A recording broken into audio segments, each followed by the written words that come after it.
You're listening to the Success Leaves Clues podcast, a podcast for the auto repair industry, where we uncover the journey of real shop owners. We hear their story of what it took to get their breakthrough, because we are here to inspire you to have your own breakthrough, to be the success you've been looking for, and to change your industry, your family, and your life forever. Thank you for joining us, and now on to the episode. Brandon, thanks for coming on the podcast. Yeah, thanks for having me. Yeah, it's great to have you here. It's nice to get to talk to you a little bit and see what's going on in your world. And you and I found out that my brother is a firefighter. You came from that background. Tell us a little bit about where you came from, how you got into all of this. Yeah, so extremely long story short, I started volunteering when I was 14 years old as a firefighter, and then got my EMT when I was 16 because that was the earliest age you could get it. Wow.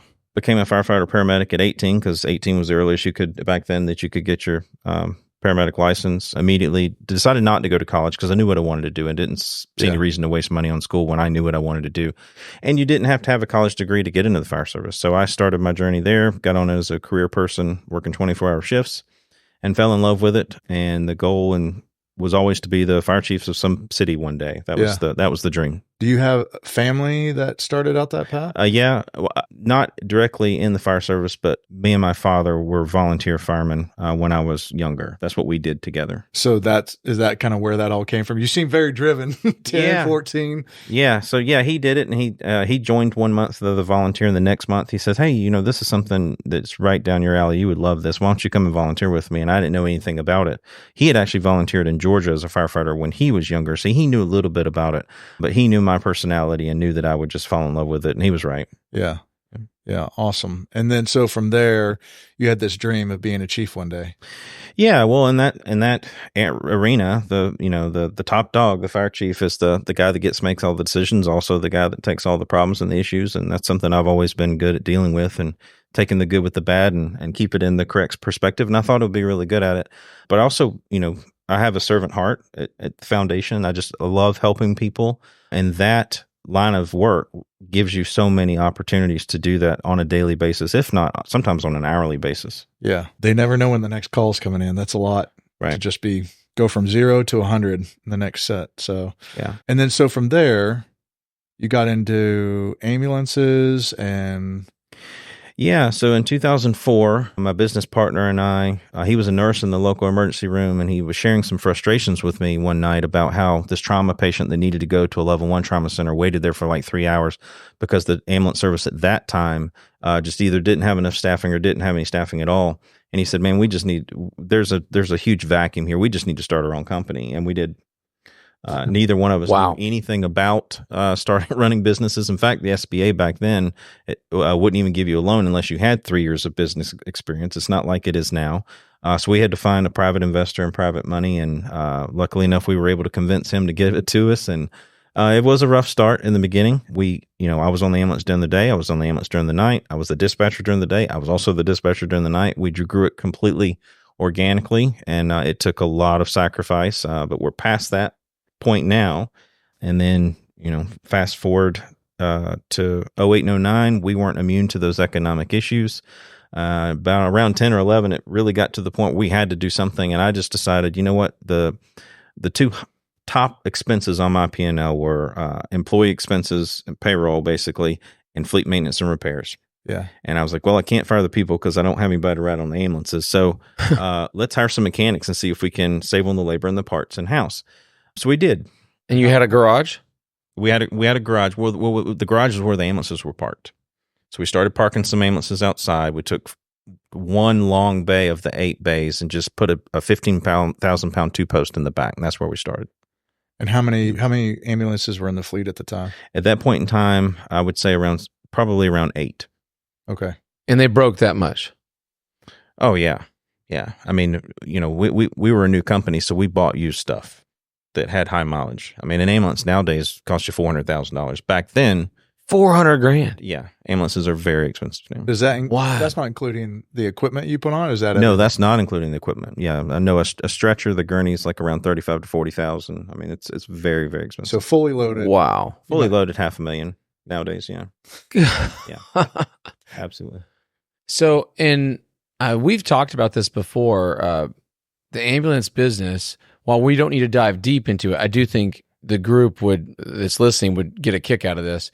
You told me once that the ambulance industry, as far as fraud goes in the medical world, et cetera, the ambulance industry was a very small portion of the overall that's happening, but yet it represented a much larger portion of the fraud that happens in the industry. Can you walk us through that and how you are so regulated in that industry? Sure. So on average, the transportation portion of healthcare only comprises of about 1% of all healthcare cost. However, since it's so diverse and it's able to be operated by lay people like me, not a giant corporation like a hospital, there's a lot of loose ends. And there is a lot of regulation, but as you can imagine, as big as the country is and as big as there's so many different people out there doing all these transportations, you don't have a fixed building at a hospital that you go in and just make sure that they've got A, B, and C.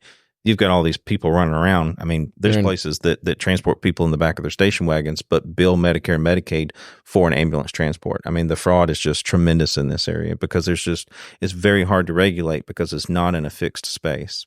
So it's 1% of all healthcare costs, but it's a massive percentage of all the majority fraud. Cost of where the fraud exists in the healthcare industry. Yes. Wow. Yeah. Wow. So because of that, what does that mean for an honest guy like you running an ambulance service? It makes it almost impossible. It makes the profit margins very, very thin. Can you walk us through what is profit margins in an ambulance business? For us, for the size that we are, you're looking at less than 5% net profit. Even for a good company, you have to scale it up and have multiple regions. You know, if you can have fixed operations, like take all your admin, if your billing office, your dispatch office, and your supervisors can run 10 different regions and regions 7, 8, 9, 10 can just be ambulances, then you can really scale it and the profit margin can come up. But up until around about 3 different regions, it is what it is. It's around 5%. And probably also the ability to borrow money and get newer ambulances that require less service. Very, very difficult. You know, we have a lot of people in-house that can just work on cardiac monitors and IV pumps and ventilators because it's just so difficult to buy anything new. We end up repairing a lot of the stuff, our fixed medical equipment in-house. So even the medical equipment gets old and breaks. It gets old and breaks, yeah. That technology has grown quite a bit and has also become very, very expensive.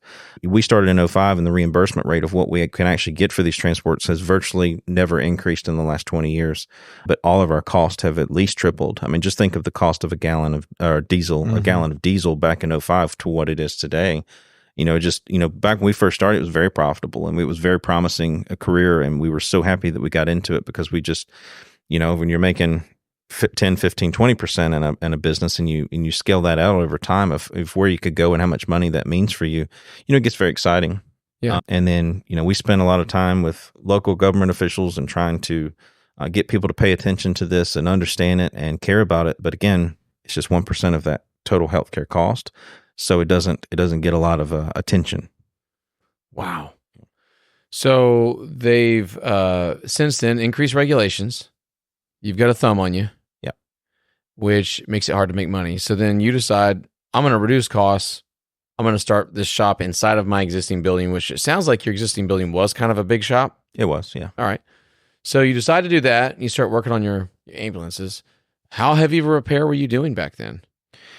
Everything. I mean, Okay. we had diesel engines. 6.0s and 7.3s were the main thing we worked on. A few 5.4 gases back then, but yeah, cylinder heads, engine replacements. So mostly Ford chassis. Yeah, yeah. Well, we had Chevrolet and Duramaxes. Not many Dodge ambulances back then, but yeah, Duramax and Power Strokes was definitely our everyday. They kind of went after that market. Yeah. And so you just hired some experienced mechanics and started working on them. Yeah, started with one, and it was very awkward in the beginning because I was managing someone now that was doing something that I had never done. So I put myself through I went to the local vocational school at the high school, and I put myself as an adult through the gasoline engine and the diesel engine and the air conditioning classes. Then I went to Maryland. Wow. I went to Maryland and went through all of the hunter alignment classes because I just wanted to know more about what they were doing. I just felt very uncomfortable. Dude, this guy's smart. Very. Brandon's on it. So you do all this. When did you decide to start working on cars for the public? Well, I was the chief operations officer for about 14 or 15 years for a volunteer EMS organization at home, and I'd gotten to know a lot of people. And once they learned that I employed mechanics, they said, hey, I trust you. Can your mechanic work on my car? Because I know you're not going to sell me anything I don't need. So I called my insurance company and they said, absolutely not. A company mechanic can only work on company vehicles. You need separate liability. So I went state corporation commission, started an LLC, got a garage policy and attached it to it. And I had to have a name. Again, it was never supposed to be an automotive repair shop. So I called it Route 11 Automotive because that was the name of the street out front. Route 11 Automotive. Yeah, US Highway Route 11. So you just named it that, but you planned on never actually advertising. So I just needed a name for the State Corporation Commission. All right. So tell us how that went in the beginning. It was good. Again, the whole goal this whole time was to save the ambulance company even more money. So I took the W-2 salaries from the ambulance company and moved them over to this garage policy, to the LLC, so everything was insured properly. I started taking in outside work, and I was able to take in enough outside work to cover the W-2 of those mechanics, which was originally the whole goal. So I was very happy. We saved the ambulance company even more money. And then I'm running a repair shop and an ambulance company at the same time, and some things started to happen. I started getting more and more interested in the admin side of the automotive repair shop because that's what I was doing. I didn't know what I was doing at the time, but looking back, I was a service advisor for about 3 years. I just didn't know it. Wow. Yeah, so I got All Data Manage Elite as a shop management system. Why are you laughing there, Brandon? Well, you don't know what you don't know in the beginning. And, I went on some Facebook groups, albeit now the wrong ones, and I had a 30% markup. Didn't know anything about margin in the beginning. Okay. But what I saw is that the profit potential in auto repair was vastly more than medical transport. So I was like, you know what? I've got an ambulance company that's got over 100 employees. We're doing millions of dollars in revenue per year. I know how to run a company.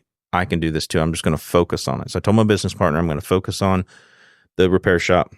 You focus on the ambulance company. Let me know when you need me. And we did that for a long time. And I struggled, and I didn't reach out for help. My ego was too big, honestly, because I'd had a company. I knew how to run a business, but I just didn't know how much different auto repair was. It's a hard business. It is.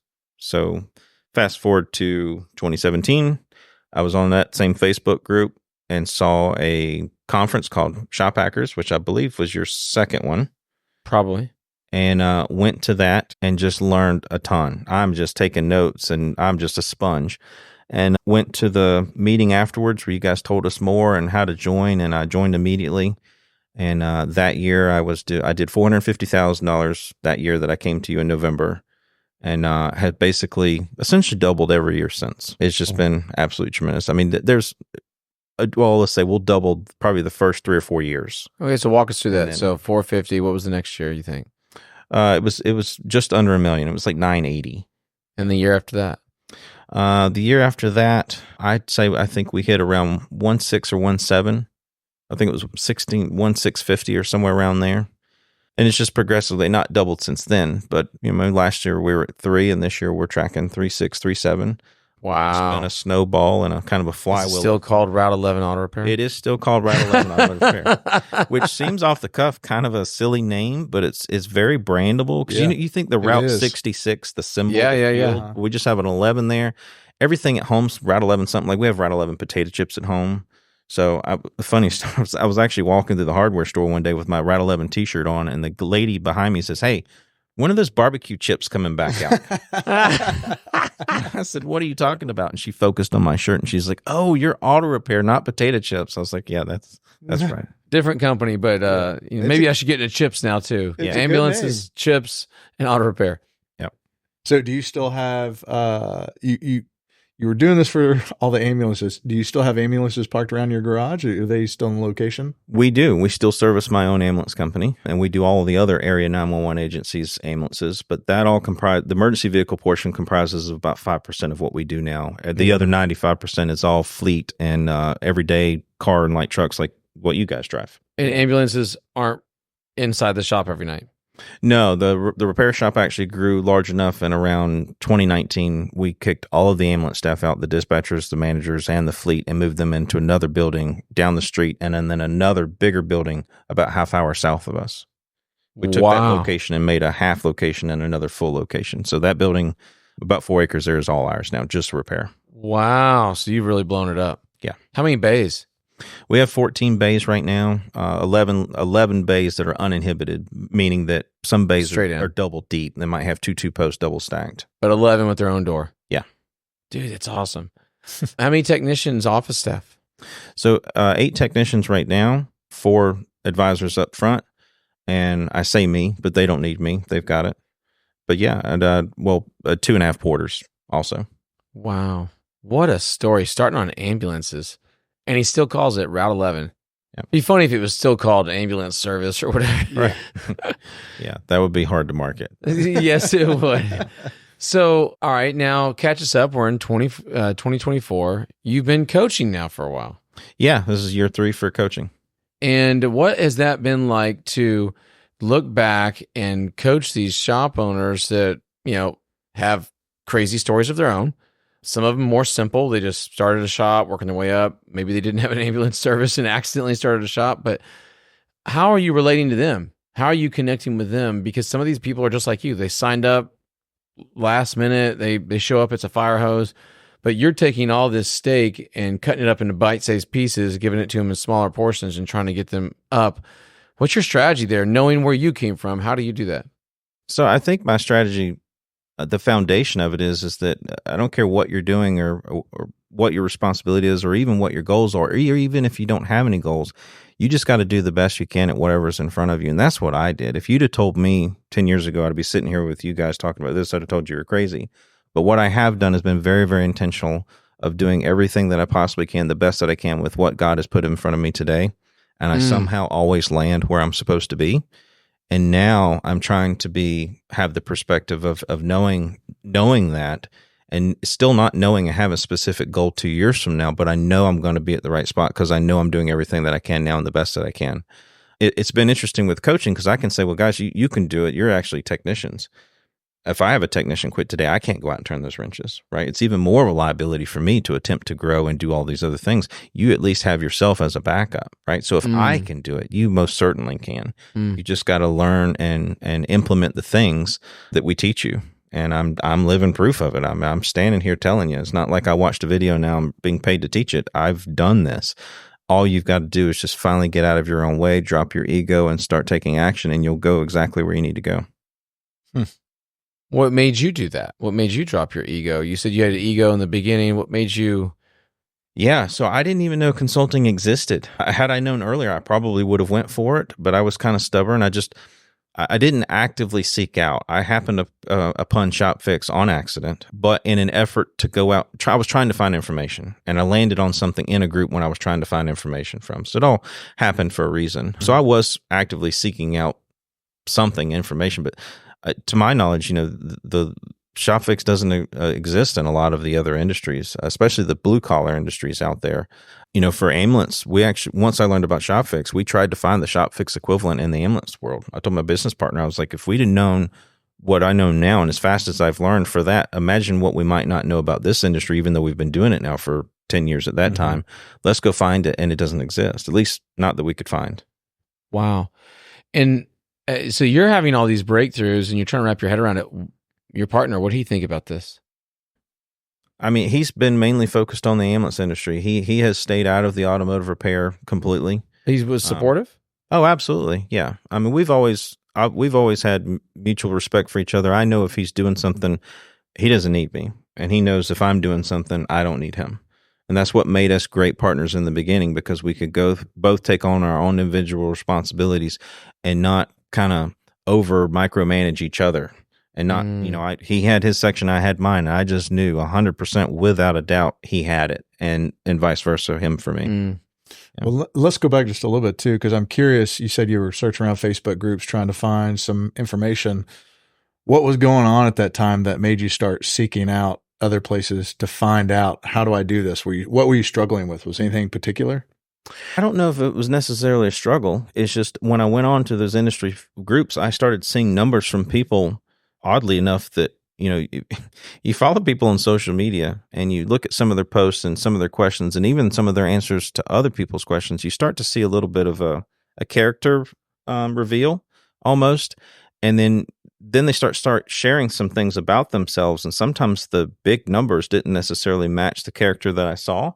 So I'm like, well, there's got to be something to this, because if that guy who speaks like that, talks like that, can make that, I know I can do better, right? So what is it? What is it that they're doing? And then there was also some very respectable people that are still probably mentors to me somewhat to extent today, that, I saw numbers that from other people that decided to actually share. And I was like, I've got to figure out what's in that mix, like what's in that recipe. So I started asking very pointed questions and got a lot of answers, none of which I could really trust because, again, you got to be careful where you get your information from. But over time, I started putting some pieces together, what an actual cost of goods was. And it's not just about parts cost, that we actually buy and sell our labor in this industry too. And that was a game changer. And then just outrunning your overhead and how simple that was if you just put it in the right perspective and do it the right way. And then also just teaching your staff. And that was a natural thing for me. And I think what made my company take off as fast as it did is because I have been in a leadership position since I was 18 years old in wherever I was at. And I had the natural ability, or at least the experience, to stand up in front of a room and talk to other people and share the information that I had come to ShopFix and received. I took that home and I gave that to them. And that's why we have the employees that we have today and the leadership that we have today, and also why they don't need me, because we not only grew a company, we grew employees that provide a service, and they got it. They don't need me anymore. So now I have to figure out what else I'm going to do. He's a smart dude. Every time we have our coach meetings, Brandon will say something and all the guys are like, whoa, did y'all hear that? Just let them marinate. Several things stood out to me, but one of the things you just said was you have to be careful who you trust for information. How in the world did you trust ShopFix in the beginning? How did you trust some of your buddies in the beginning who maybe are still your friends today? I don't want you to throw anyone under the bus, but you mentioned I could look at somebody's Facebook profile and be like, oh, I shouldn't be listening to this guy, or, oh, I should be. So let's talk to that guy or girl that's new. They're just getting going. They're doing 3, 4, 500,000 a year. Maybe they've been going 10 years. They're done. They're tired of being broke. They're tired of not getting anywhere. And now they're searching. What advice would you give them on how to find accurate, quote unquote, free information? Just be relentless. Ask questions and have absolutely no fear of what other people might think of you if they saw that you asked that question, regardless of how long. Honestly, the longer you don't ask the question, the more stupid you look, because that means you've been doing it X amount of time and still don't know whatever why is. Right. So if you're worried about that kind of stuff, ask all the questions early, because that's the natural time of when people are supposed to start learning things. 10 years in any industry, you should be fairly expert in that area and making really good money, or figured out that you can't make money and moved on to something else. So just be vulnerable, show your belly, get uncomfortable. That's where the breakthrough happens. But ask questions, but with clarification. So don't just tell me what to do. Tell me why to do it, and then tell me how you do it in your company and in your business. So we say, well, you should be doing callbacks. Don't just tell me to do callbacks. What's your phone script? When do you do it? Do you do it at 72 hours, 30 days, 6 months? What happens when they say no? What happens when they say yes? How do you get them to say yes? Is it a discount? When you get a discount, do you decrease the value when you give that discount, or do you just give the discount? There's so much to all of this stuff, but you've got to ask the right questions. And for me, it took me a little while, but one key thing that I think people should pay very, very close attention to is not what some revenue someone's doing. Ask them how much money they kept. What is the net profit that you were able to generate off of the revenue that you got? I know people that do $300,000 a month, but they don't make any net profit. Yeah. It is amazing to me how much money you can actually make in a month and still not to keep any of it. So, qualify the people that you're going to allow to mentor you or coach you in your life. And I have to do that all the time. With new clients, I have to become immediately relatable. I have to share my story. I have to get vulnerable all over again. And then I have to qualify myself as someone that I can not only tell you what to do, but I'm also going to share with you how to do it in a very micro way. And I think that's one of the things I've been able to help so many people. And you also have to have a passion for helping other people. Not everybody's built for that. When I quit doing the firefighter paramedic thing, I had the ability to help other people almost every hour, whatever call I went on. I had the ability to make a big difference in someone else's life. When I quit doing that, I didn't realize it at the time, but it left a big vacuum because of that servant heart that I had. When I started coaching business owners, it filled that vacuum. It was an unintended thing that happened, an effect by coaching, but it filled that hole again. Albeit I didn't have the ability to help everybody every hour, but I have the ability to help a lot of people every month. And not just them, but them and their families, and them and their employees and their employees' families.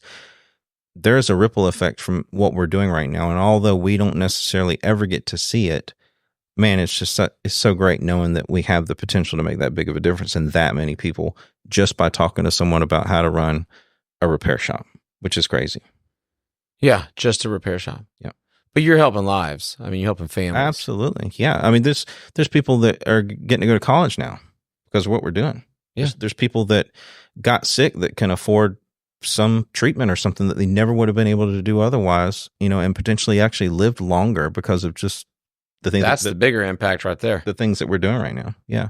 Churches are receiving more money for people that's got more flexible income that they can actually share. And those churches are actually going out and being able to do things for that extra income that they were able to receive. I mean, the ripples are just tremendous. Yeah. And how many people are in your company now? The ambulance company? Or both of them combined? I would say probably around 80 or so combined. we get closer to 100. So I think I forgot to tell you this before the interview. So my wife and I also own an urgent care. Okay. Minor detail. We have I think 8 full-time employees there, maybe 6 part-time. So another 15. So you're like a serial entrepreneur. I guess. Again, I just try really. That's what the millennials call it. How did you get an urgent care offshoot from the ambulance? No, what discussion did you have with someone that said, "Hey, you know what's really horrible? Urgent care. You should go into that." Right. No. It is just an auto repair shop if you think about it, except you're just mechanics with no parts. That's right. Yeah. People ask me all the time, so how are things going? I'm like, well, there's no shortage of broke cars or sick people, so pretty good. No, I was going to say, do you take insurance? We do take insurance. So my wife's a nurse practitioner. Okay. When we got married, she moved to the town that I live in and started working for this urgent care, and COVID hit, and that person, it scared them. They wanted to sell. They're like, I'm done. I'm not going through this. They were almost ready for retirement anyway. And they said, would you like to buy it? And we said, yes. So I told her, she didn't want anything to do with the business, but I said, I can do the business side if you just do what you do well, which is take care of people. Yeah. And we'll do this together. But I've somewhat created a monster because she now knows how to read a P&L and do marketing, and she's the person that's going out and putting. We also do wellness and beauty, so she's gotten into fillers and Botoxes and stuff, and she's putting yard signs at intersections, advertising her Botox and stuff, and it's just getting the Botox in the forehead. Yeah. You don't participate. You got the wrinkles just like me. And when she sees this, she's gonna say something about it. She's been after me about doing that for a while. She's like, I can fix all that. And I'm like, oh yeah, my wife tells me all the time. She's like, look how young I am. I'm like, we age like fine wine. I'm like, I don't mind the wrinkles. No, that's crazy, dude. So it sounds like it was the ambulance company first, auto repair shop second, urgent care third. Yes. So when we talk about having 3 locations, you totally took it in a different direction. Yeah. Or all 3 different businesses. I would imagine at some point,